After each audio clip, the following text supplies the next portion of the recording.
80% من المتداولين في البورصة بيخسروا فلوسهم، و10% في حالة ركود، و10% بس بيكسبوا. لو انت جديد في الموضوع وعايز تستثمر في البورصة وتكون من ال10% اللي بيكسبوا، يبقى النصايح دي ليك. بس في الأول أنا سلمى الأزاز وده علم الجيب.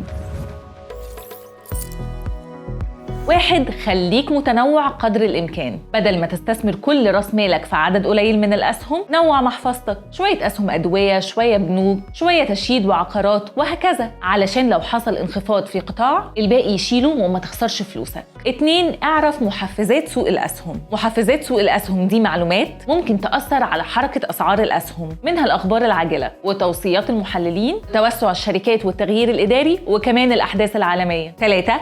احذر استراتيجية توقيت السوق. كتير من المستثمرين بيستنوا الوقت اللي بترتفع فيه أسعار الأسهم علشان يبيعوا أو تنخفض علشان يشتروا، بس خلي بالك إن سوق الأسهم متقلب جداً وما تقدرش تتنبأ بإيه اللي هيحصل فيه. 4. ابعد عن الاستثمار قصير المدى. لو استثمرت فلوسك في شركات ليها ميزانية قوية وسجل أداء ممتاز، خلي الأسهم معاك على قد ما تقدر. 5. دخل معاك تريدر، ودي آخر نصيحة بقدمها لك دلوقتي، إنك وانت بتختار شركة الوساطة المالية اللي هتدخل عن طريقها البورصة، اطلب منهم يكون معاك تريدر. أي نعم هياخد منك عمولة، بس في الآخر دي منطقة تخصصه. قولولي إيه اللي عايزين تعرفوا عنه أكتر في البورصة.